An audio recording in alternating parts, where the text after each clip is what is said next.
আবু সাঈদ খুদরি রাদিয়াল্লাহু তাআলা আনহু বলেন, খারাজা রাসূলুল্লাহ সাল্লাল্লাহু আলাইহি ওয়াসাল্লাম ইলাল মুসাল্লা ফি আযা ও ফিতরিন।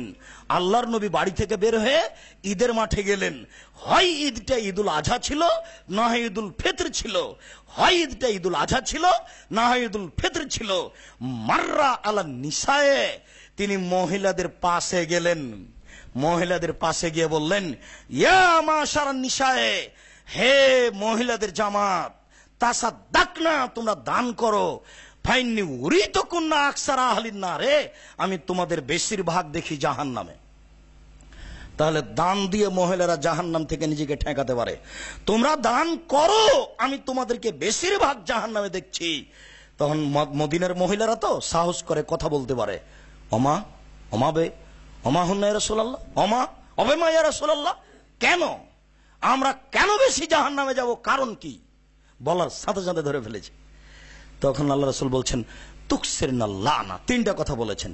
তুকসিরনা লানা ও তাকফুরনা আশিরা। এক, বেশি বেশি মুখে অভিশাপ করো, না বুঝে কথা বলো, না বুঝে বলো ও খারাপ, ও ভালো নয়। বেশি বেশি মুখে অভিশাপ করো, মহিলার উপরে দোষ যেটা আল্লাহ রাসূল উল্লেখ করলেন। দুই, তাকফুরনা আশিরা, স্বামীকে মেনে চলো না। জীবনের চেয়ে বেশি ভালোবাসতে হবে আল্লাহর স্বামীকে, রাসূল সাল্লাল্লাহু আলাইহি ওয়াসাল্লামের পরপরই। ও যা এনেছে, মোটা কাপড় আনুক আর চিকন কাপড় আনুক, যদি লোহা কিনে নিয়ে এসে বলে টাঙ্গাইলি শাড়ি, তাহলে বলতে হবে এটা টাঙ্গাইলি শাড়ি বলতে হবে, তাহলে ভালোবাসা বেড়ে যাবে। আল্লাহ বলছেন আমি ভালোবাসা সৃষ্টি করে দিয়েছি। ও কেন বললো যে কাপড় মোটা আমি বাজারে যাব? ও কেন বাজারে যাবে? ও কেন বাজারে যেতে শিখলো? ও বাজারে গেলে ধ্বংস হবেই সংসার। ওর হিসাব নিকেশই নাই, ওর হিসাব নিকেশ স্বামীকে ভালোবাসা, বাস। তাহলে ও ভালোবাসবে। একজন আর একজনকে এত ভালোবাসে, একজন আর একজনকে এত ভালোবাসে, একজন আর একজনকে এত ভালোবাসে, কাপড় যেমন গায়ে লেগে থাকে। আল্লাহ বলছেন ওরা পরস্পরের পোশাক। স্বামী তো জালেম নয়, তুমি আগে তাকে জীবন দিয়ে ভালোবাসো, তুমি মন্তব্য করো কেন?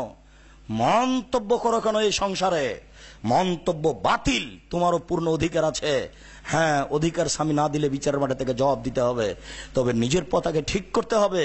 স্বামীর উপরে মন্তব্য চলবে না, তার নাম অভিশাপ, তার নাম হচ্ছে স্বামীকে মেনে না চলা।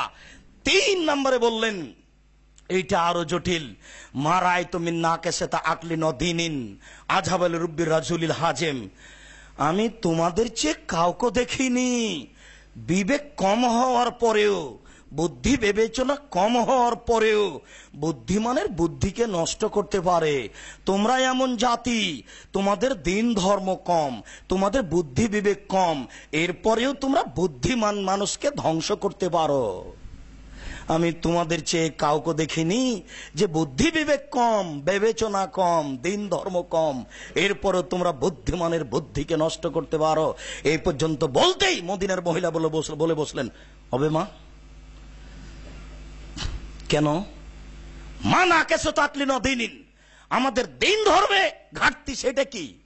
আমাদের বিবেক বিবেচনায় ঘাটতি সেটা কি বলেন? তখন আল্লাহ রাসূল বলছেন, কেন? আলাইসা শাহাদাতুল মারআতি মিসলা শাহাদাতির রিজালে, দুইজনের সাক্ষী সমান পুরুষের একজন সাক্ষী। একজনের মোকাবেলায় 2 জন মহিলা লাগে, এটা জানো না?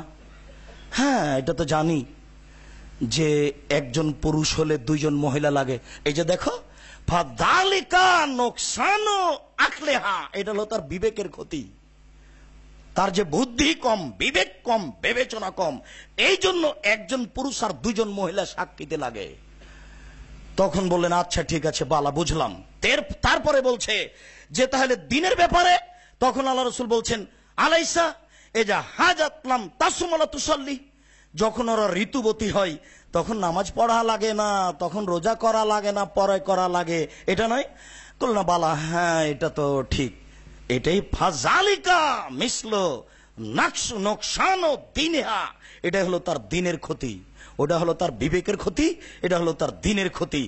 দিনে দুর্বল থাকার পরেও, বিবেকে দুর্বল থাকার পরেও বুদ্ধিমানের বুদ্ধিকে নষ্ট করতে পারে, এই জন্য জাহান্নামে যাবে।